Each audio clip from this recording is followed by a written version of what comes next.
And therefore, when people ask me that, but everyone was against you, then why weren't you scared? I said, well, my biggest fear was not truthful to myself. So when I started becoming truthful to myself, those fears went away. People may go against me, the whole world may go against me, but as long as I am true to myself, I don't have to fear anything. You know, we are so used to living in this fake world that somebody says something true and they say, oh my God, that person said this. Whatever problems will come to me, I will face it. Because like in Hindi, there is a phrase which we often use, Satyameva Jayate. Truth will always win. I may be the first member of a royal family to come out openly as gay, but not the only one. And they were literally scared. They said, now this guy has become shameless, and his time will come when the entire royal families of India will be their reputation will be tarnished, and we need to silence him. And they tried their best, but I wasn't getting silenced. And then they said, now the only way to silence is kill him. Om Shanti, everyone. Welcome to Where East Meets West, where I sit in conversation to help us bridge our divisions or our divides. You know me better than anyone else. You know, coming from a half Indian, half African background, being raised in the United States of America, I think it's really important for us to find ways to bring us more together than to divide us. In the studio today with me is none other than Prince Manvendra Singh Gohil from the Rajpipla dynasty, and we've got a lot to talk about because the work that he's been involved with is about bridging the divide, and it's all about acceptance. So give me a warm welcome Prince Manvendra to the studio. Thank you so much for joining us in the studio today. I've enjoyed our time together that has been spent. Thank you so much for having me here. You have one of the warmest hearts I've ever met in a prince. Thank you. And I was telling you how many of my friends belong to various royal dynasties. And so it's nothing new for me to sit and have a heart-to-heart conversation with a culture that many people don't really understand. What was it like growing up in your world? Tell us a little bit about maybe the first 15 years. Many people ask me this question that, how are you different than us? I tell them that, though we don't have the powers to rule as we had in the past before India got independent, but still we are the custodian of this rich cultural heritage which we have inherited from our ancestors. And our dynasty is pretty old. It dates back to the 13th century, so it's now more than 600 years of our dynasty. And I'm the 39th direct descendant of this Gohil Dynasty, dating back to 1380. So we are groomed by our retainers, by our staff, by our people of the kingdom to be the future custodian. And the entire grooming happens since the time you're a child to prepare us for the future. In fact, one of the interesting things which I would like to tell you is that when I was born, and I was born as the first male child of the family, as the Crown Prince of Rajpipla, my name was actually registered with the Ministry of Home Affairs, Government of India. Now, that doesn't happen in any other family, you know. So that itself, my birth itself made a difference. And then when I was growing up, all the etiquettes, all the protocols of the do's and don'ts and were taught. We are brought up in a very protected atmosphere, and there are certain expectations which people have from us. So how we sit, how we behave, how we talk in public, how we walk, everything matters, and we are always in the public eye. You know, our lives are not private. We are being watched. There is media. There was, now people tell me, oh, you're facing media so well. I said, well, I've been facing media ever since I was 5 years old, you know. I've been coming in the newspapers. My birth itself came in the media. And I remember I was just a child of 9 years old. I was invited as a chief guest for a school annual event. And I was put on the stage and made to address the whole school, the students, the teachers.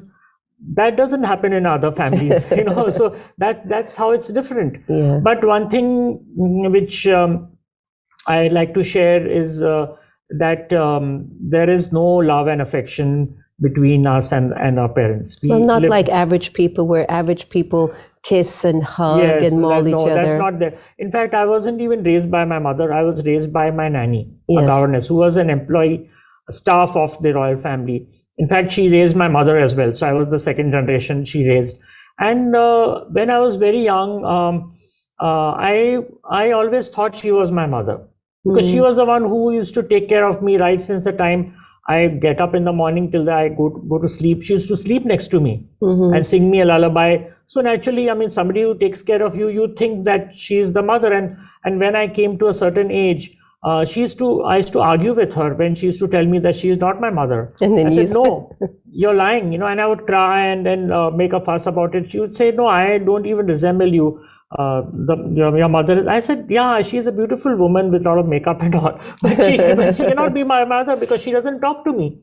Oh, wow. So I have grown up with that in mind. And when I used to But that's a very common thing, in many royal families. That's very common. That's very common, but people don't talk about it. Yeah, but they don't know about it because it's so normal for you. Exactly. But for us, we're like, oh, but you should have been hugged and cajoled by your parents. So I have missed those things in life by our biological parents. In fact, sometimes I have even heard people telling me, is she really your mother? She's your stepmother? And then I would say, well, she is my mother. I mean, she has given birth to me. But I mean, your mothers are like, are showing their affection towards you, but my mother doesn't. I mean, I have my nanny who does it, Yeah. So that has been my childhood, so you're out there and you're speaking on stages at age 9. Yeah. And you're taken care of by your nanny, and you're groomed. I like the way that you use that word. I was groomed how to sit, how to walk, how to talk, how to eat. And usually, I know in the British royal dynasty, you never get a picture of them eating. It's like against the law, yes. So these seem like small things to the average person, right. But to individuals who know that you're upholding a kingdom, you are upholding a legacy, a rulership, it's huge because it's about your principles and your values. There was something about you that was really going on inside of you, behind your eyes, which maybe your nanny knew but didn't even know how to articulate it. There was a part of you that was not feeling that you were what you saw in the mirror. Could you talk about that to us? Yeah. So, see, when I was kind of going through the adolescent stage, that's when, normally we kind of discover ourselves and discover our sexual self, if I may be more specific. And I studied in a co-education school where we had boys and girls together, but I was never attracted towards the opposite sex. I have a lot of girlfriends. I still have a lot of girlfriends, but I never was attracted towards them. On the contrary, I used to not like when the boys used to bully the girls. So I used to come and stand by them and protect them. And all the girls were extremely fond of me, they would all come to me and they'd share their lunch boxes and all that with me because they were very fond of me. They didn't like the boys. They liked me. And I used to wonder that why I'm the only boy who does like this. None of the boys in my class, they are pulling the hair, they're pulling ponytails of the girls, and I didn't like that, the way they used to behave. And I didn't know why I'm behaving in this manner, why this attraction is there towards the same. I mean, I had attraction, but I didn't like the boys in that manner. I didn't like to make friends with them, but I had an attraction towards them. And I had no answer to that question because we were raised in such a protected atmosphere, and main thing was there was no exposure out to the outside world at all. And when I mean exposure, there was no chance that I could talk to somebody else. It was always guarded, always somebody was there with me. So there was no chance given. And in those days, there was no access to social media or cell phones or things which are there now. We just had one landline, and that also was monitored, not available and accessible to you all the time. Yeah. And my nanny was absolutely uneducated. She had no understanding of any sort, which I could go to her and tell. So I kind of grew up thinking maybe this is a passing phase in my life, and I'll come out of it. Maybe I'm the only one of this sort who's having this kind of a behavior, or I don't know whether it is a disease or is something wrong with me. But why am I different? I had no clue or no answer to my question. Yeah. It must have been a lonely period for you. I mean, not just lonely being in the palace, but just lonely with these feelings. Yes, it was. Yeah, it was very lonely. And many times people have asked me, who are your friends when you were growing up? And I would tell them that my friends were animals and birds. I used to rescue a lot of birds, especially birds, when I was a child, because in India we have this kite festival, and a lot of birds get injured when kites are flying in the sky, and they just come in between, and kites capture their space, basically. So I used to, whenever any bird would get injured, I would bring it home, nurse them, bandage them, and then release them. So I loved animals, and I loved birds, and I had rescued some birds, and those birds refused to leave me and go away. They lived with me, they would not like to go back to their homes. So they were my friends. I kind of lived with them. My animals, my birds, the plants, they were my friends. I had no friends in humans. It's interesting, because from the outside in, when we look at your life and many other lives of royalty, it is so large. And then when you go inside these walls, it is large in terms of its principles, its ethics, its values, but it's yet so simple. And when you talk about your birds and your animals were your friends, the outside world would think that you had 1 million people who were your friends because they could see that. So when you reach that particular point where you could not keep these feelings inside of you anymore, what was that point that was the turnaround for you that said, I have to be myself? What was happening with you on the inside, and what gave you the courage to say, I have to be me? I have to let everybody know this is who I am. So I call myself, or rather I used to call myself a person who's living in a prison, in a prison, in a prison. So I'll explain how that is. Like, first of all, to be born in a royal, I won't say prison, but yeah, kind of a protected area. So when you're born in a royal family, you have to, accept the fact that you'll be born with a lot of protocols and protections and all that. So that was one area of protection which I had. The other area was I came to terms with my sexuality, but I wasn't open about it. So that was another prison within me, that I am born in a royal family. I am born as gay. And the third thing was that I was not comfortable talking about it, because I was scared that how people would react. That's why I say I was in a prison, in a prison, in a prison. And I said, I have to break free from this, because this is too suffocating a world. You can't just keep living in this atmosphere where you're not given the freedom, you're not given the independence of who you want to be and who you are. And it was like, I give this example of a dog which is chained. Dog is an animal which needs freedom. Or for example, you have a bird in a cage. A bird in a cage is you need to give that bird the freedom to fly.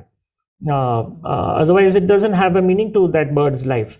So I said, I have to break these shackles, I have to break these prisons and set myself free, because it had reached to that point in my life that I couldn't take it anymore. And therefore, I broke all my 3 prisons, those shackles in which I was confined to, and I kind of just broke loose and just set myself free. And how did it feel? Day after? I sincerely felt a sense of big relief, sense that a big burden has come down my shoulders, because I never liked to live a hypocrite's life. I always wanted to live life of truth and honesty, true to myself and true to others. But I was being forced to live a life of lie and a double life, which wasn't comfortable to me, and it was always kind of pinching me from inside that no, I'm doing something wrong. Yeah. And when you realize you do something wrong, then comes fear. So there are multiple consequences to that. It's just not one thing. One thing leads to another, that leads to a third thing. So when all that was removed, I came to a state where I was kind of living my life, living the life of honesty, the life I wanted to live, and without fear of and therefore when people ask me that, but everyone was against you, then why weren't you scared? I said, well, my biggest fear was that I was not truthful to myself. Yeah. So when I started becoming truthful to myself, those fears went away. Of course. They're gone. People may go against me, the whole world may go against me. But as long as I'm true to myself, I don't have to fear anything. There's nothing to be afraid of. It's interesting because the prison, that was one factor, and it was quiet and it was private. And then you broke those shackles, and now you are who you need to be. At least you're evolving into that person still, aren't you? Yes. And then you encounter other difficulties which were not in the prison. No. Could you share a little bit of those? Yeah, there were a lot of difficulties. I faced. I was prepared because I knew that people are not going to accept the truth.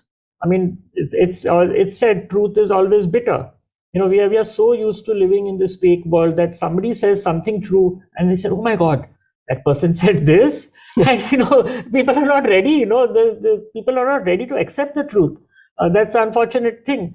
But I said it, and I said I'm not going back on it. People were coming and telling me, please go and tell that whatever you said was wrong. I said, no, I'm not going to do that. Why should I when it is something true? If I want orange, it is orange. You cannot make it black, I know. So I said, I'm not going to go back and tell that I've said something wrong. And on the contrary, I will say what I said was true.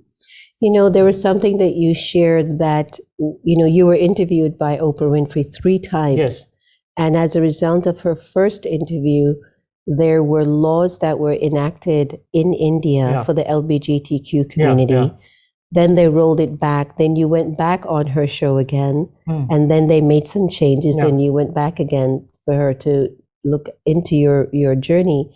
But there was one thing that Oprah said, which was really, really endearing. And she said, I've interviewed the tops of the tops, the Bill Clintons, the this, the that, but you were one of the most honest people I've ever interviewed. Yes. How did that make you feel? That is one of the best compliments I've ever received from anyone in my life. And that is something which has given me even more strength. When people say, this kind of problems is coming to you, I said, whatever problems will come to me, I will face it. Because and like in Hindi, there is a phrase which we often use, Satyameva Jayate. Truth will always win. So honesty, and Oprah was, she observed it. She said, yes, I'm not a fake person. People had scared me when I was going on a show. Literally, people have scared me. Oprah is a very difficult woman. She will really drill you. Drill you. And this. I said, what will she do to me? I'm an open person. I'm an open individual. What is she going to drill out of me? Yeah, it was a wonderful interview. So she made me feel so comfortable. She was a wonderful person, and she gave me so much of positive energy when I was, that positive aura I could feel around her. Yes, she definitely has. She has that positive aura, which you have to experience it, and this was one of the best compliments I could ever get. Imagine interviewing so many people in so many years of her life, career, and then telling me. But we feel that. We feel that with you. We spent the day together today, and I enjoyed every minute of it. And you shared with me a story that was very heartwarming, just because your whole energy, his energy is just so warm and loving and truthful and kind. And remember, I said something to you at lunch today, and I said, because of your vibration and the person that you are, even if anyone was to do anything bad to you, they would do a turnaround. Yes. Their conscience would hit them. Tell us that story you told me at lunch about the guy who came to do you some harm. Yes, yes. So, one of the obstacles I would use One that of the word, many. of the many which I was facing, other than my effigies getting burnt and getting thrown out and disinherited and all that, I started receiving death threats. Now, very interestingly, when I made a statement in the newspaper, I said I may be the first member of a royal family to come out openly as gay, but not the only one. Which meant that there were many royals who are hiding in their closet. In I jokingly use the word, a lot of queens hiding in the royal closet, and they were literally scared. They said, now this guy has become shameless, and he's like, just talking about these issues, and time will come when the entire royal families of India will be, their reputation will be tarnished, and we need to silence him. And they tried their best, but I wasn't getting silenced. I was just keeping on talking. And then they said, now the only way to silence is kill him. So I started getting death threats that you better shut up, otherwise we will kill you. I said, okay, fine. I mean, killing me is not going to stop the LGBT movement. On the contrary, it's going to get even stronger. So I don't mind if my life is taken, it will be taken. Doesn't matter, no big deal about it, But I was cautious also. I used to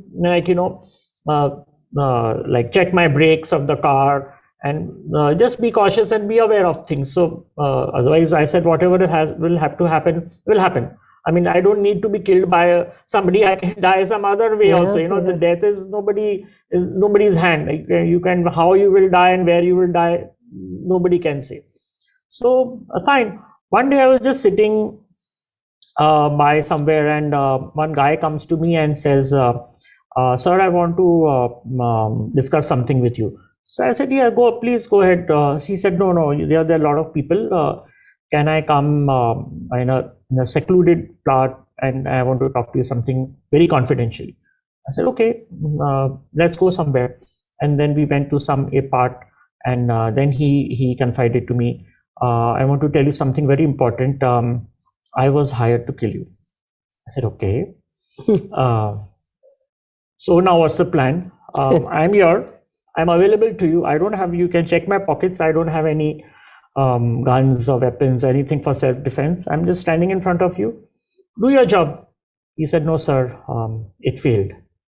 So I said, okay, then what is going to happen? What is the next step? He said, I have been living this for such a long time, and I have been feeling extremely guilty for what I has been supposed to do. And I have come here for seeking forgiveness, for seeking pardon, because he said, I cannot die unless you pardon me. So I have literally forced myself to come. I don't know how to face you, but I have come with this hope that you're going to forgive me. Amazing. I said, come, let's go and have coffee together. And we had coffee. He has become an ally to the LGBT community. Wow. I didn't even want to know who had hired you, nothing. Fine, you come here, you accepted your guilt, you accepted beautiful your thing. I said, you are most eligible to get pardoned, and today he's become an ally. So I have coined one word which I often use, homophobia in transition. So you can make a most homophobic person. I mean, this is the word. I mean, this person was somebody who was hired to take my life, which is the most important. I mean, you can get a husband, you can get a house, but you cannot get a life. So but he's become my ally now. I love this story because it speaks volumes about the content of your character. And it's interesting that you are in service to a community that has struggled for thousands of years to feel comfortable in the role that they've been given to play, number one. And number two, things are opening up now. There is more acceptance, there is more understanding of the community, but there's also a need for support, counseling, protection, shelter And you opened up a charity, and you're involved with so many other charities. Human trafficking is one, which is near and dear to your heart. But tell us a little bit about the Lakshya Trust and the foundation that you've started. Yes. So basically, Lakshya Trust was started by me and a group of my friends in the year 2000. We are now 22 years old, with the aim that we give a platform to the LGBT community to come together and we can discuss their issues and how we can resolve them. Because in those days, there was nothing like that happening. And this was the first organization to start in the state of Gujarat, from where I am from, which is in the western part of India. And luckily for us, we got government support, which was I never expected, And when we were all treated as criminals by law, the government comes and supports us because HIV had spread in our country very fast, very rapidly. And government realized that if they need to protect us and reduce the infections from spreading, they need to reach out to groups and organizations who are working with vulnerable populations. And amongst them was our population, the homosexual population, the transgender population. So HIV came as a blessing in disguise, to us. And that's how we started the Lakshya Trust with HIV prevention amongst the homosexual and transgender population. But then we thought we should go a step further and go beyond sexual health. And we worked for mental health issues. We have worked for aging issues. We also are one of the first organizations in India to start working for the wives of gay men. Wow. Because 80% of gay men in India are married to women. Wow. And most of them are forced because of parents' pressures and all. And we are also doing a program for transgenders. Again, government has been quite supportive in that because I think trans rights came much before the gay rights came. So we have a shelter home exclusively for the transgender, which was inaugurated by the government. Wonderful. Ministry of Social Justice Empowerment.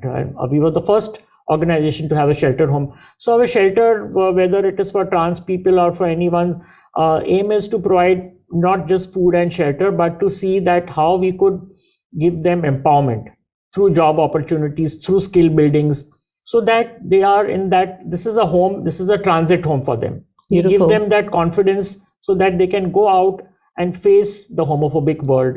Beautiful. Because see, homophobia is bound to be there. Yeah. We will not be able to eliminate it totally, Right. but we can at least give confidence to these individuals to face the world. That's beautiful. So that's what Lakshya is doing amongst many other things. So even though the government is supporting it, how can the public support it?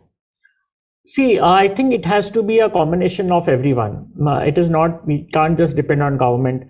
We have to take support from a lot of groups, and for that reason, I think one of the things which I'm doing now is creating allies. Ally for me is a very important individual or an organization or institution who is not LGBT, from the LGBT community. Because if I keep telling people, please support us, please accept us, they will say, well, you are gay, you will naturally tell something in your favor. But if an ally tells, then people take it seriously. Sure. Yeah. Sure. And I see you as a very important ally. Yes. I mean, if you tell people that please support them, people will take it seriously. They will listen to you. Yeah. So I'm trying to create allies because it is the allies who will help us mainstream our issues in the society. Beautiful. We need allies, and we are doing that. We are creating allies in political parties, parliamentarians, religious leaders, educational institutions, media, parents. Parents are one of our very good allies. We have an organization in India now, which is similar to PFLAG, which is an organization started by parents. And those parents who have accepted their children as gay, bisexual, transgender, queer, and these parents are helping out other parents. Wonderful. If a mom speaks to another mom, I think she can convince that other mom much better than I can convince the mom. Sure, because they're going through it together. Exactly. So they're experiencing it. I have to say that your openness and naturalness reeks loudly and with such value and authenticity, which is refreshing for any community, period, for any community. One of the things that I loved is that you also love meditation and yoga. And I think one of the things you should do is to become a voice to tell everyone, not just in the LGBTQ community, but the importance of meditation. Tell me why meditation, yoga, your spiritual practice is so important to you? Yeah, I think you asked a very relevant question, and especially to a person like me. See, I was undergoing a lot of mental stress, and I was disturbed, first of all, with a broken marriage with a woman, and then coming to terms with my sexuality, and then having a nervous breakdown and all. So, all points of time, I realized that if I need to be balanced in my life, and if I need to be stable, then I have to adopt to some methods by which will keep me, in that form, and then I don't kind of give up or lose hope. So these practices has definitely helped me, and I don't call myself religious, but I call myself spiritual. Yeah. I believe in a higher reality. I believe that there is something which is beyond our soul, that there is a supreme soul is there, which is controlling us.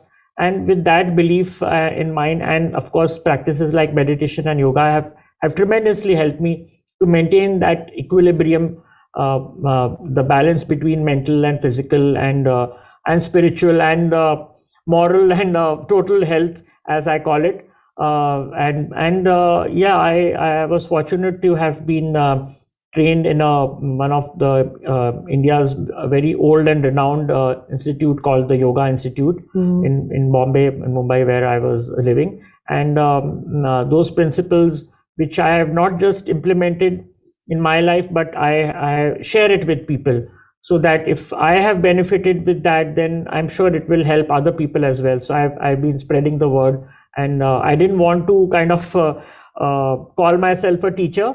But my teacher, my yoga teacher, from whom I learned, he said, no, we need to spread awareness, which will help other individuals. If you have helped, then it's our duty to help other people as well. Absolutely. So I started doing that, and I think that is one of the reasons how I was able to win the hearts of the people of Rajpipla, even after I came out and I suffered the brickbats. Because I remember there was a documentary film which was done on me, and they cover all aspects of me, not just sexuality, but me as a musician. I also play the harmonium, and yoga and meditation and organic farming. And at the end of the film, it was the producer who thought about this favorite word of me based on what people have told her. And they ended the film saying, the people's prince. Oh, that's beautiful. So that's beautiful. I think I like doing that. I like being in public. I like helping people in whatever I have been helped from. Yeah, I noticed that you're very comfortable wherever you are. And that's a powerful gift, to say the least. It's very powerful. Looking into the future, what does Prince Manvendra Singh Gohil of the Rajpipla dynasty wish for within the next 5 years? What do you feel is the next thing for you? See, next thing, as a LGBT rights activist, I am. This is my short term. I will first talk about the short term, and then I will talk about the long term. So it's, of course, I am fighting for the LGBT rights as a rights-based activist, but I'm not just LGBT rights activist. I'm also call myself more as a human rights activist, working for many causes like animal rights, tribal rights, women rights, all those who have been not privileged enough. So I would like to see that whether you're an animal, you're a human, or even say plant or a living thing, there's equality. They have given their due rights. Their rights are not violated, and there's no discrimination happens. That is my kind of a, you can say, the short term goal or something. My long term, I have been getting this feeling, and I think I shared it with you in the past also, that this keeps coming to me very often, and I always feel that I would like to see peace. Peace is something which keeps coming, and it's not, when I say peace, it's not just about wars happening, which is happening. I mean, all kinds of internal peace, external peace, with peace within yourself, and amongst others, peace and brotherhood. This is something which keeps, that I would like to see a world which has total peace. Yeah. And there's the other road. There is I even imagine the worst people together, Yeah, who are kind of having fun, having enjoy. And when I imagine, I feel really happy. When I just, even if I imagine it, it may or may not happen. I don't know, but even my imagination, and I feel happy. And I think for me, mental satisfaction of seeing others happy makes me feel happy. Beautiful. So that's the way I look at life. Well, you are an absolute gift to our planet, and we thank you so much for the work that you are doing now, but also for the work that you will be called to do. Your courage, your authenticity, your honesty, your warmth are the qualities that are needed to help people to accept everything. We need to stop being very critical and judgmental because people are just different. And I think now we need to recognize that there's beauty in the difference, and that the difference is actually evolving us into becoming a better society. So we thank you. Thank you so much. Your seva, your contribution, and your heart. Is there anything else that you'd like to say before we close off? Yes, I always like to say one thing to all those who listen to me. Please love yourself. I do that. I love myself. I am a kind of a narcissist. I look at myself in the mirror and I just love myself. And if you are able to love yourself, I think you'll be able to love so many other people. You'll be able to reduce hatred. You'll be able to reduce phobia. And you'll definitely would contribute towards making this beautiful earth a more beautiful place to live. Thank you so much. Yeah. It's a pleasure. Thank you. Thank you. That was such a heartwarming interview and time well spent. If you get a chance, you'll be able to also get some candid moments of me spending the day with Prince Manvendra today. I've learned how being a beautiful heart makes an atmosphere a much better space. And I have to tell you this, that if you ever wake up one day or find yourself judging yourself or judging others, boy, have you lost the purpose of being here. So I'm just inviting all of you, if you've not learned anything from this interview, learn one thing: acceptance. But maybe be a little bit also as a narcissist. Look in the mirror every day and just say, I love myself, I love myself, I just love myself. And see what might just come out, where you'll be able to forgive your enemies in a second, because that's exactly what love will do. Thank you so much for joining us on air today. And remember to leave us a message of whatever questions or ideas or thoughts or feedback that you took from the show today. And remember, no one can take away your happiness unless you give them permission.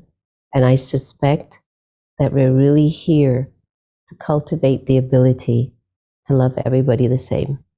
Take care. Thank you for joining us.